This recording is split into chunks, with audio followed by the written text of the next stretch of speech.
오늘 성경 말씀은 아가 4장 8절에서 15절입니다. 오늘 본문은 순결한 결혼 관계 안에서의 성적 향유의 기쁨과 영적으로는 그리스도와 성도들의 연합의 기쁨이 얼마나 큰 것인지를 구체적으로 형상화해 주고 있습니다. 본 단락을 통해 우리는 예수 그리스도께서 우리를 얼마나 소중히 여기시며 사랑하시는지를 엿볼 수 있습니다. 동시에 그의 영적 신부된 성도들이 추구해야 할 기쁨, 누려야 할 기쁨이 무엇인지를 가르쳐 줍니다. 먼저 8절 9절은 신부 술람미 여인을 맞이하는 신랑의 노래를 기록하고 있습니다. 여기서 솔로몬은 신부 술람미 여인에게 자기의 마음을 온전히 빼앗겼음을 고백하며 현재 자기들이 있는 곳은 두 사람이 사랑을 나누기에 매우 아름답고 안전한 장소임을 사자굴과 표범산과 같이 험준한 아나마와 스닐과 헤르몬 산에서 내려오라는 역설적 표현으로 나타내고 있습니다. 솔로몬은 술람미 여인을 나의 신부라고 불렀습니다.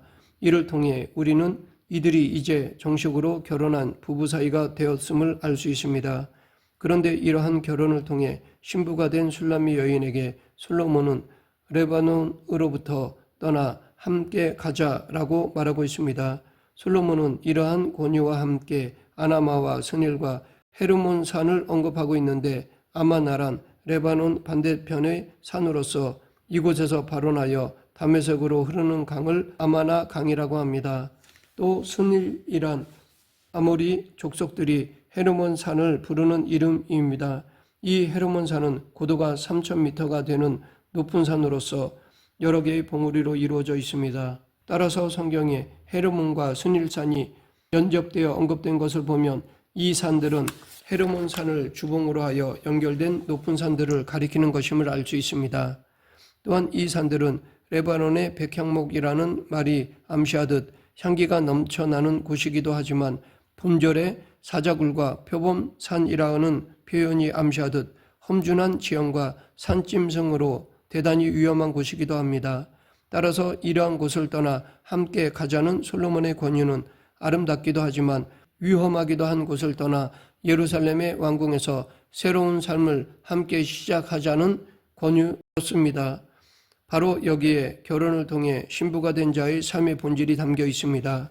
즉 여성에게 있어 결혼을 통해 신부가 된다는 것은 옛적에 살던 부모의 집을 떠나 신랑과 함께 새로운 삶을 시작하는 데 있습니다. 이것은 영적인 차원에서도 마찬가지입니다. 신부된 성도들 역시 신랑이신 예수 그리스도와 함께 새로운 삶을 시작해야 합니다. 옛 죄악된 삶을 떠나 예수 그리스도를 따르는 새로운 삶을 살아야 합니다. 계속해서 솔로몬은 술람미 여인을 내 누이, 내 신부라고 부르고 있습니다. 이런 표현은 고대 중동의 문학에서는 사랑의 순수성과 깊이를 더하기 위해 사용되었습니다. 사실 남편과 아내는 근본적으로 하나님에 의해 같은 흙으로 지음받아 결혼을 통해 한 몸이 되었다는 사실을 생각하면 신부이자 누이라는 표현은 오히려 부부관계에 대한 가장 완벽한 표현으로 볼 수 있습니다. 왜냐하면 부부는 오누이처럼 허물이 없고 친밀하며 동시에 피를 나눈 오누이도 이룰 수 없는 한 몸을 이룬 완벽한 일심동체이기 때문입니다.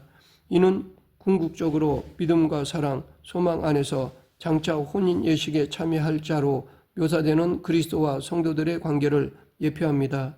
곧 그리스도와 성도는 신랑과 신부이자 형제 자매로 부르는 완벽한 한 몸이 될 것임을 예표합니다. 그런데 이처럼 완벽한 하나 됨은 이 땅에서 온전하게 구현되는 것이 아니라 마지막 심판 이후 이루어질 것입니다. 9절 하반절에 내 눈으로 한 번 보는 것과 내 목에 굿을 한 괴미로 내 마음을 빼앗았구나 라는 말은 솔로몬이 단지 술람미 여인의 외모만을 보고 한눈에 반하여 결혼을 결정했다는 의미가 아닙니다. 이것은 누구보다 뛰어난 통찰력과 지혜를 지닌 솔로몬이 술람미 여인을 처음 보았을 때 그 눈빛과 목걸이를 통해 외모뿐 아니라 아름다운 인격과 성품까지도 온전히 간파하고 사랑하게 되었다는 것입니다. 그렇다면 과연 성도들에게 있어 이처럼 하나님의 마음을 빼앗고 기쁘시게 하는 것은 무엇일까요? 그것은 바로 믿음입니다. 하나님은 우리의 믿음을 중요하게 보십니다. 아브라함이 하나님의 약속을 믿었을 때 이를 의로 여기시고 그를 믿음과 언약의 주춧돌로 삼으셨으며 그 언약을 성취하기 위해 다윗을 선택하실 때에도 중심을 보시고 세우셨는데 다윗 역시 극심한 고난 속에서도 오직 하나님만 바라보는 믿음의 사람이었습니다.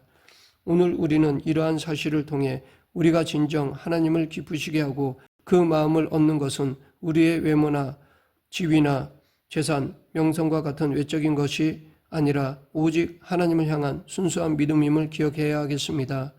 그리하여 믿음의 선진들처럼 어려울 때나 순탄할 때나 변치 않는 믿음을 지키고 불가능할 때일수록 더 굳은 믿음으로 하나님만 의지해야겠습니다. 다음으로 10절부터 15절은 첫날 밤을 치르는 신랑 솔로몬의 신부에 대한 창가입니다. 여기서 솔로몬은 술람미 여인이 가진 외적 아름다움과 탁월한 내적 성품을 때로는 직접적인 화법으로 때로는 비유를 통한 간접적 화법으로 칭송하고 있습니다. 11절 내 신부야 내 입술에서는 꿀방울이 떨어지고 내 혀 밑에는 꿀과 젖이 있고 내 의복의 향기는 레바논의 향기 같구나. 여기서 처음에 나오는 꿀방울은 원문상으로는 벌집에서 막 흘러내리는 생꿀을 의미하며 뒤에 나오는 꿀과 젖은 일반적인 식품을 가리킵니다. 따라서 앞에 꿀방울이 진한 달콤함을 강조한 것이라면 뒤에 젖과 꿀은 젖과 꿀이 흐르는 땅이라는 표현에서 보듯 풍요와 안식, 평강을 강조한 것이라 할 수 있습니다. 그렇기 때문에 이 말은 그녀와의 입맞춤이 그처럼 달콤하고 아늑하다는 것으로 본절의 영적 의미는 그리스도의 신부인 성도가 그 입으로 또 그 삶으로 무엇을 말하고 행해야 할 것인지를 교훈한 것이라 하겠습니다. 특별히 성경에는 꿀이 선하고 아름다운 말을 상징하며 나아가 감미로운 하나님의 말씀을 상징하는 것으로 소개되어 있습니다. 반면 악한 자들의 입과 혀에서 나오는 말들은 독사의 독에 비유되고 있습니다. 따라서 본절의 꿀이나 꿀방울들은 술람미 여인의 아름답고 선한 말을 상징하는 것으로 볼 수 있습니다. 그리고 이것은 그녀의 의복도 마찬가지입니다. 레바논의 향기가 나는 옷은 성도들의 선한 행실과 향기로운 삶을 상징합니다. 이렇게 성도는 그 말과 행실이 선하고 아름다워야 합니다. 즉 성도들이 신랑 되신 그리스도에게 사랑스러운 존재가 되고 모든 이들에게 자랑스러운 존재가 되려면 그 말과 행실 역시 그처럼 선하고 아름다워야 한다는 것입니다. 성경에서 우물이나 샘은 아내를 상징합니다. 그 이유는 비가 적고 지하수가 부족한 팔레스틴 땅에서 우물이나 샘은 사람과 가축, 식물의 생존에 필수적인 것으로 여겨지듯 아내 역시 유방의 젖으로 가정의 미래를 좌우하는 자녀를 양육하고 샘솟는 사랑과 애정으로 가정의 생명과 평화, 안식을 가져다 주기 때문입니다. 그런데 12절에 보면 우리가 한 가지 주목할 점이 있는데 그것은 바로 이러한 동산과 우물, 샘 앞에는 각각 잠근, 덮은, 봉한이라는 수식어가 붙어 있다는 것입니다. 즉 나의 누이, 나의 신부는 누구나 출입이 가능한 공원이나 누구나 와서 마실 수 있는 공동 우물이 아니라 비밀 정원처럼 굳게 닫혀 있어 오직 허락된 자만이 들어가 봉한 샘과 우물을 열고 물을 마실 수 있다는 것입니다. 따라서 이것은 신부의 순결과 사랑과 헌신을 받을 자는 오직 신랑인 자기 외에는 있을 수 없다는 선언입니다. 이를 영적으로 보면 신부는 오직 신랑에게 순결과 사랑, 헌신을 바쳐야 하며 이는 성도와 교회 또한 순결한 신부처럼 하나님에게만 몸과 마음을 들어야 함을 교훈합니다. 그런데 역사적으로 보면 많은 경우 그렇지 못했습니다.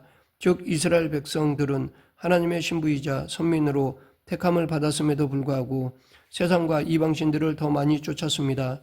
그래서 하나님께서 이러한 이스라엘을 철저하게 심판하셨습니다. 이는 단지 구약시대의 일만이 아닙니다. 오늘날에도 그리스도의 신부인 성도들이 그리스도를 위해 헌신하지 않고 다른 것들 곧 육신의 정욕, 안목의 정욕, 이생의 자랑을 쫓아가는 예가 비일비재합니다. 이들을 가리켜 예수님께서는 발람과 이세벨의 뒤를 쫓으며 영적으로 가늠하는 자라고 책망하셨습니다. 우리는 돈과 권력, 명예와 쾌락 등 세상의 것들을 쫓는 마음을 버리고 하나님께만 몸과 마음을 드리도록 힘써야겠습니다. 솔로몬은 계속해서 여러 나무와 꽃들을 통해 술람미 여인의 내면 세계를 노래하였습니다. 그는 술람미 여인의 내면을 맑은 샘이 흐르고 아름다운 화초와 향기를 바라는 극상품의 나무로 이루어진 낙원에 비유하였습니다. 이것은 오늘날 성도들의 심령 또한 그러해야 하며 나아가 성도들의 공동체인 교회 역시 하나님의 동산처럼 아름답고 향기로워야 한다는 것입니다. 그러나 역사적으로 보면 하나님의 백성과 교회의 모습은 이와 반대인 경우가 많았습니다. 이스라엘 백성들은 하나님께서 포도원을 가꾸듯 정성을 쏟으셨지만 불법만을 쫓음으로 그들의 삶의 터전을 들포도가 맺혀지는 곳, 곧 죄악과 부르짖음만 가득한 곳으로 만들어 버렸습니다. 그리고 심지어 성전에까지 가증스러운 우상으로 가득 차게 함으로써 하나님의 버림을 받아 가시와 찔레가 가득한 황무지로 변하고 말았습니다. 그런가 하면 이후 신약의 교회 역시 시간이 지남에 따라 점차 말씀 대신 권력과 탐욕이 지배하는 거대한 세상의 왕국 모습으로 변해갔고, 이것을 정화하기 위해 수도원 운동이 일어났지만 역시 역부족이었습니다.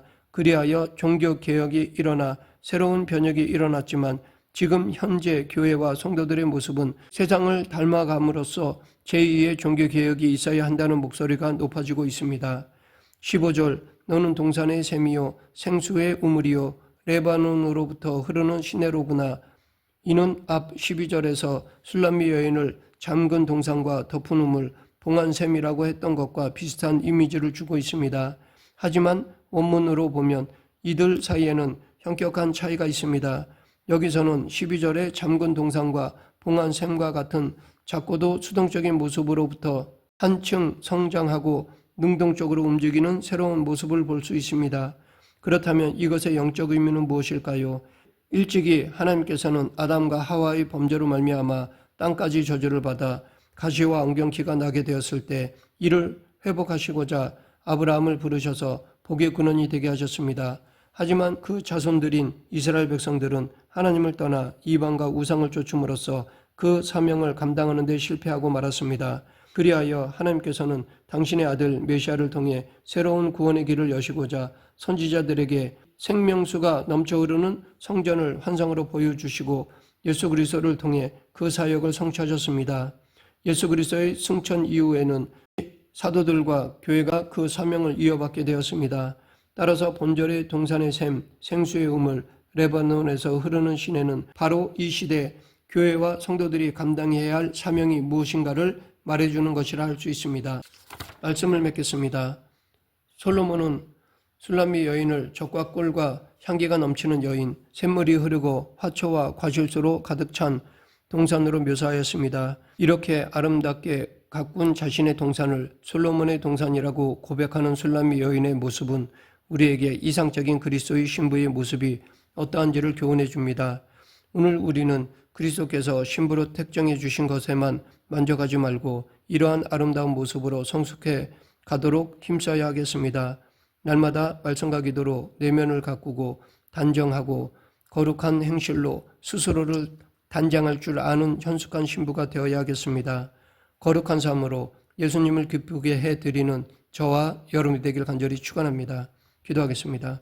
생사화복을 주관하시는 하나님 아버지, 거룩한 삶으로 하나님 아버지, 신랑 되신 예수님을 기쁘게 해드리는 저희 모두가 되게 하여 주시옵소서. 예수님 이름으로 기도드립니다. 아멘.